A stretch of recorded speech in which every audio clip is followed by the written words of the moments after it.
নমস্কাৰ বন্ধু বান্ধৱীসকল, স্বাগতম জনাইছোঁ সকলোকে।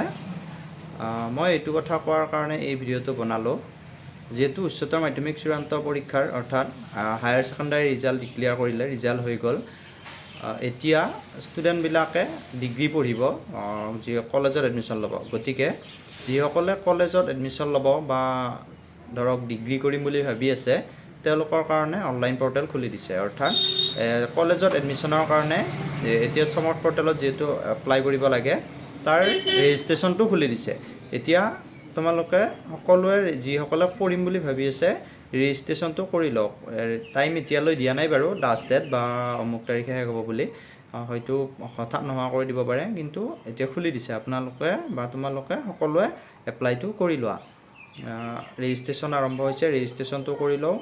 তাৰপাছত কলেজ ছিলেকশ্যন প্ৰচেছটো কামিং চুন দেখাই আছে, এতিয়ালৈ হোৱা নাই। কলেজৰ পৰা যেতিয়া ধৰক এপ্ৰুভেল হ'ব, তেতিয়া কলেজ ছিলেকশ্যন প্ৰচেছটো খোল খাই যাব। কলেজ তেতিয়া আপোনালোকে আগতে যদি ৰেজিষ্ট্ৰেশ্যনটো কৰি থয়, পিছত কলেজ ছিলেকশ্যন কৰিব পাৰিব। যোৱাবাৰ কি হৈছিলে, বহুতে ৰেজিষ্ট্ৰেশ্যন কৰা নাছিলে। প্ৰথম ৰেজিষ্ট্ৰেশ্যন নকৰাৰ বাবে পিছত আৰু তেওঁলোকৰ ৰেজিষ্ট্ৰেশ্যন বন্ধ হৈ গ'ল, কিন্তু কলেজ ছিলেকশ্যন প্ৰচেছটো তেওঁলোকে কৰিবই নোৱাৰিলে। গতিকে আগতীয়াকৈ সকলোৱে ৰেজিষ্ট্ৰেশ্যনটো কৰি থওক, পিছত কলেজ খোলা দিলে কলেজ ছিলেকশ্যন কৰি ল'ব পাৰিব। যিখন কলেজত আপোনালোকে পচন্দ কৰে বা 2-3খন কলেজত ছিলেক্ট কৰিব পাৰিব। যিখনত আপোনালোকৰ মন পচন্দ ছিট পায়, সেইখনত এডমিশ্যন ল'ব পাৰিব। এতিয়া আপোনালোকে মুঠতে ৰেজিষ্ট্ৰেশ্যনটো কৰি লওক। আৰু যদি কোনোবাই কাৰোবাক কিবা সহায় কৰিব লাগে, কমেণ্ট কৰক, মই পাৰাখিনি সহায় কৰিম। কোনোবাই কৰিব বিচাৰিলে মোৰ সৈতে যোগাযোগ কৰিব পাৰে।